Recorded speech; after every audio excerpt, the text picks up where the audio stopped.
நண்பர்கள் மற்றும் மாணவ செல்வங்கள் அனைவருக்கும் வணக்கம். இன்னைக்கு நம்ம பார்க்கக்கூடிய தலைப்பு 10ஆம் வகுப்பு இயல் 6 அகப்பொருள் இலக்கணம்.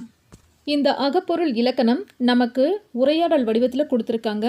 இதில் பங்கு பெறுபவர்கள் தமிழ் ஆசிரியர் மற்றும் மாணவிகள். அகம் என்றால் உள்ளே, புறம் என்றால் வெளியே. இந்த அகப்பொருள் இலக்கணம் நம்மக்கிட்ட எதை பற்றி பேச போகுது அப்படின்னா, ஒரு குடும்பம் இருக்குது.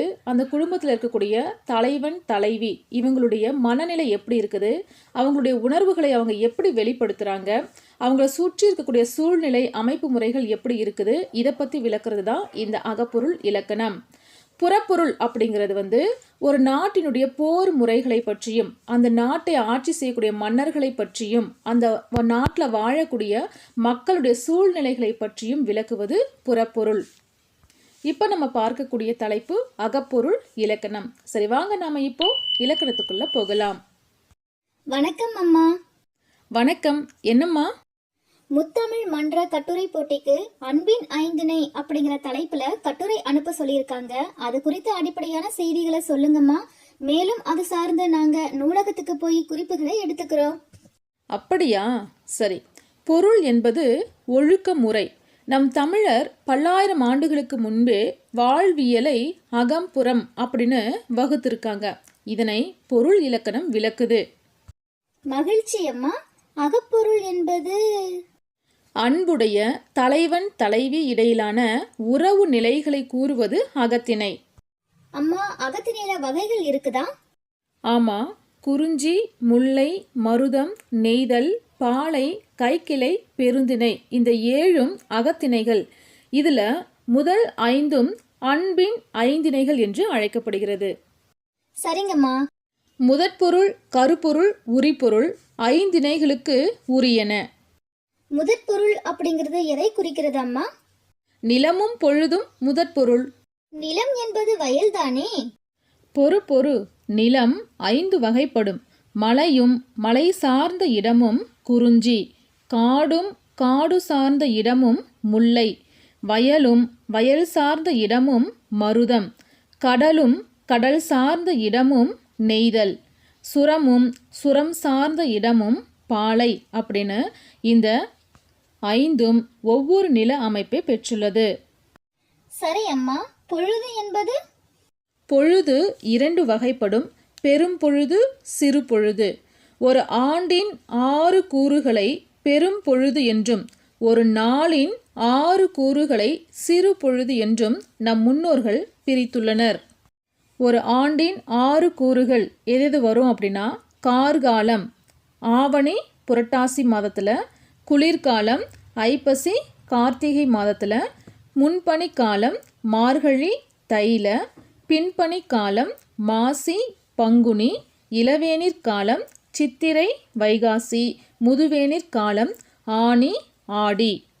சரி, இதை எளிமையாக நம்ம ஞாபகம் வச்சுக்கிறதுக்காக தமிழ் மாதங்களை வரிசைப்படுத்தி அதனுடைய காலங்களை நினைவுபடுத்திக்கலாம். சித்திரை வைகாசி, ஆனி ஆடி, ஆவணி புரட்டாசி, ஐப்பசி கார்த்திகை, மார்கழி தை, மாசி பங்குனி.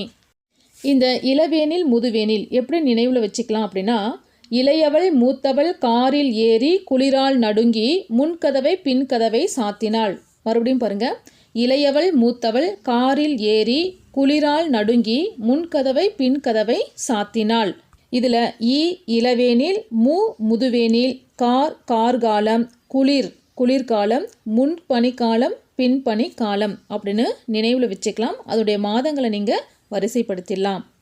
சரி, ஒரு நாளின் 6 கூறுகளை எப்படி சிறு பொழுதுகளாக பிரிச்சிருக்காங்க அப்படின்னா, காலையில் 6 மணிலேருந்து 10 மணி வரை காலை, காலையில் 10 மணிலேருந்து 2 மணி வரை நண்பகல், பிற்பகல் 2 மணிலிருந்து 6 மணி வரை ஏற்பாடு, மாலை 6 மணிலிருந்து இரவு 10 மணி வரை மாலை, இரவு 10 மணிலிருந்து இரவு 2 மணி வரை யாமம், இரவு 2 மணிலிருந்து காலை 6 மணி வரை இருக்கக்கூடிய நேரம் வைகறை.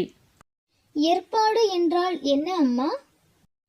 எல் அப்படின்னா ஞாயிறு, பாடு என்றால் மறையும் நேரம். அப்போ எல் கூட்டல் பாடு ஏற்பாடு, ஞாயிறு அதாவது சூரியன் மறையக்கூடிய நேரம் ஏற்பாடு.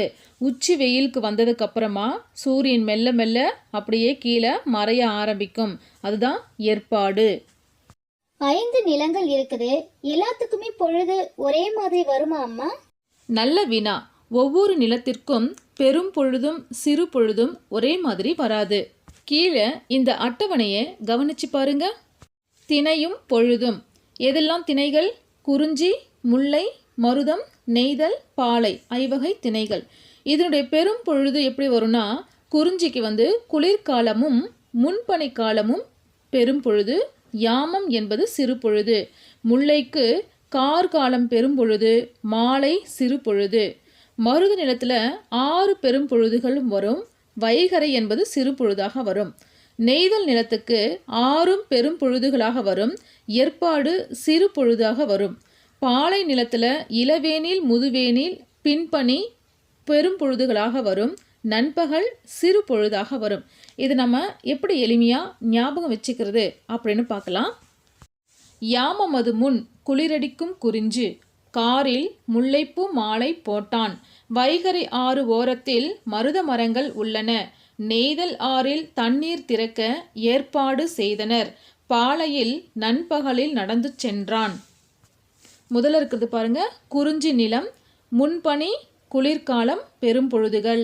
யாமம் என்பது சிறு பொழுது. அடுத்தது முல்லை. முல்லை நிலத்தில் பெரும் பொழுது எது? கார்காலம். சிறு பொழுது மாலை.